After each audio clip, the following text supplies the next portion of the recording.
آج کی ویڈیو میں ہم آپ کو بتائیں گے عطاء اللہ تارڑ کے دادا رفیق تارڑ کون تھے۔ رفیق صاحب نے بے نظیر کی حکومت کیسے گرائی اور اس کام کے لیے انہوں نے ججوں کو کتنے پیسے دیے۔ بے نظیر کی حکومت گرانے کے بعد نواز شریف کو کیسے پاور میں لایا گیا۔ عطاء اللہ کے والد کون ہیں، ان کے کتنے بہن بھائی ہیں اور یہ کتنے پڑھے لکھے ہیں، یہی موضوعات ویڈیو میں ڈسکس کریں گے۔ چلتے ہیں ویڈیو کی طرف۔ دادا عطاء اللہ تارڑ کے دادا محمد رفیق تارڑ پاکستان کے 9ویں صدر تھے۔ وہ ایک پنجابی جاٹ تارڑ قبیلے سے تعلق رکھتے تھے۔ ان کی پیدائش منڈی بہاؤالدین میں ہوئی۔ بچپن میں مجلس احرار الاسلام کے زیر اثر رہے اور قائد اعظم کے مسلم لیگ کے فعال کارکن تھے۔ تقسیم ہند کے وقت مہاجرین کے لیے رضاکارانہ خدمات انجام دی۔ 1951 میں پنجاب یونیورسٹی سے LLB کیا، وکیل بنے، پھر جج بنے۔ 1989 سے 1991 تک لاہور ہائی کورٹ کے چیف جسٹس اور 1991 سے 1994 تک سپریم کورٹ کے جج رہے۔ ریٹائرمنٹ کے بعد نواز شریف کے قانونی مشیر بنے۔ 1997 میں سینیٹر منتخب ہوئے اور پھر صدر پاکستان بنے۔ رفیق تارڑ نے بے نظیر حکومت کیسے گرائی۔ رفیق تارڑ کا بے نظیر حکومت گرانے میں کیا کردار تھا، یہ جاننے کے لیے ذرا پس منظر پر نظر ڈالتے ہیں۔ بے نظیر بھٹو اور چیف جسٹس سجاد علی شاہ کا جھگڑا پاکستان کی سیاسی تاریخ کے سب سے حیران کن واقعات میں سے ایک ہے، کیونکہ سجاد علی شاہ کو خود بے نظیر بھٹو نے ہی 6 سینئر ججوں کو نظر انداز کر کے چیف جسٹس مقرر کیا تھا۔ وہ سمجھتی تھی کہ سجاد علی شاہ ان کے وفادار رہیں گے، لیکن معاملہ الٹا پڑ گیا۔ ان کے درمیان جھگڑے کی بنیادی وجہ ججوں کی تقرری تھی۔ بے نظیر حکومت نے ہائی کورٹس میں بڑی تعداد میں ایسے جج مقرر کیے جو سیاسی طور پر پیپل پارٹی کے حامی تھے۔ سجاد علی شاہ نے تاریخی فیصلہ دیا کہ ججوں کی تقرری میں چیف جسٹس کی مشاورت لازمی ہے اور سینیارٹی کو ترجیح دی جائے گی۔ بے نظیر نے اسمبلی میں کھڑے ہو کر اس فیصلے کا مذاق اڑایا اور اسے ماننے سے انکار کر دیا۔ انہوں نے مشہور جملہ کہا، یہ جج کا کھیل کیا ہے۔ ستمبر 1996 میں بے نظیر بھٹو کے بھائی مرزا بھٹو کو کراچی میں ایک پولیس مقابلے میں قتل کر دیا گیا۔ سجاد علی شاہ نے اس معاملے کا نوٹس لیا اور عدلیہ نے حکومت پر دباؤ ڈالا کہ اس کی شفاف تحقیقات ہونی چاہیے۔ بے نظیر کو شک تھا کہ عدلیہ اور صدر لغاری مل کر ان کی حکومت کو غیر مستحکم کر رہے ہیں۔ بے نظیر بھٹو اور ان کے وزراء نے کئی بار عدلیہ کو تنقید کا نشانہ بنایا۔ جب سجاد علی شاہ نے حکومت کے خلاف سخت فیصلے دیے تو بے نظیر نے الزام لگایا کہ چیف جسٹس اپنی حد سے تجاوز کر رہے ہیں۔ تعلقات اتنے بگڑ گئے کہ دونوں کے درمیان بات چیت مکمل بند ہو گئی۔ عدلیہ کے اندر بھی سجاد علی شاہ کے خلاف ایک گروپ بن گیا جس میں رفیق تارڑ اور دیگر خم خیال جج شامل تھے۔ بے نظیر کو لگتا تھا کہ سجاد علی شاہ کو اپوزیشن نواز شریف کی حمایت حاصل ہے۔ اس جھگڑے کا سب سے زیادہ فائدہ صدر فاروق لغاری نے اٹھایا اور انہوں نے بے نظیر حکومت کو گرا دیا۔ مشہور ہے کہ بے نظیر حکومت کو گرانے میں جسٹس رفیق تارڑ کا مرکزی کردار تھا۔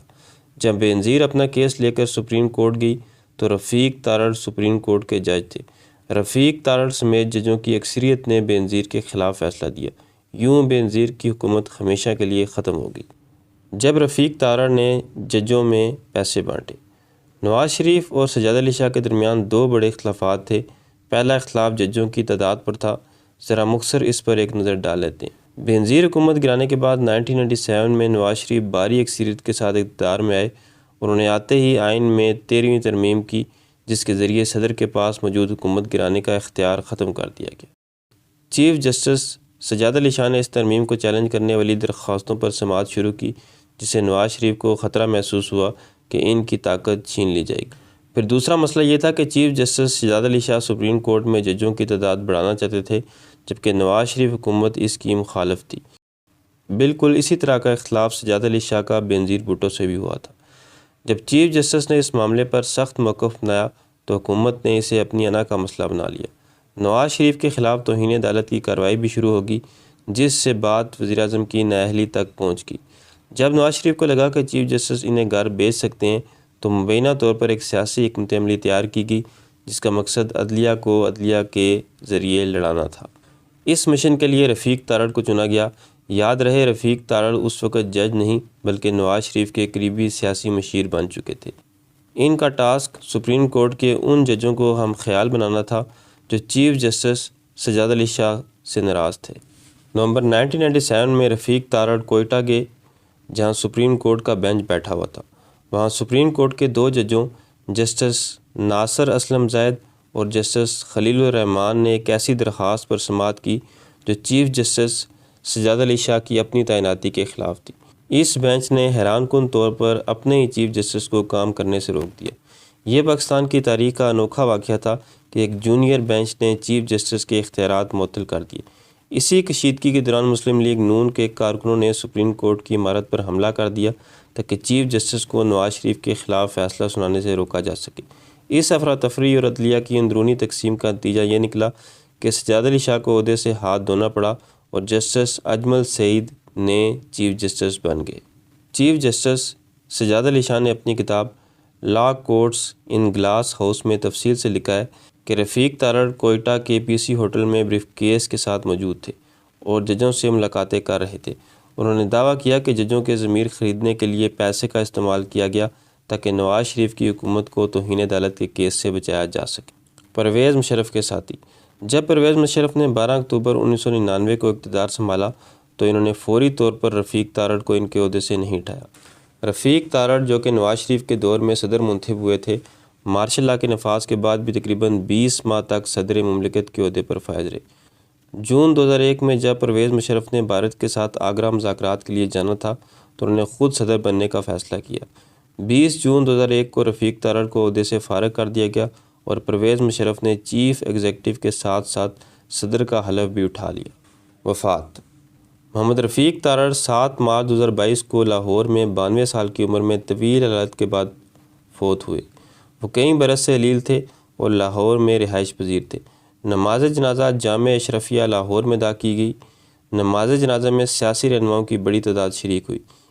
ان کا نماز جنازہ مولانا فضل رحیم نے پڑھایا۔ تدفین آبائی علاقے پیر کوٹ گجرانوالہ میں کی گئی جہاں ان کا خاندانی قبرستان ہے۔ محمد رفیق تارڑ صاحب نے بیگم رضیہ رفیق تارڑ سے شادی کی۔ بیگم رضیہ رفیق تارڑ 11 اگست 2020 کو لاہور میں وفات پا گئی۔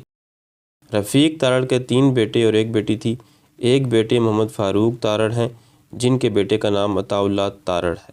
فاروق تارڑ والد چودھری محمد فاروق تارڑ پاکستان کے سابق صدر محمد رفیق تارڑ کے بیٹے اور عطاء اللہ تارڑ کے والد ہیں۔ 1950 کے آس پاس لاہور میں پیدا ہوئے۔ خاندانی روایت کے مطابق قانون کی تعلیم حاصل کی اور وکیل بنے۔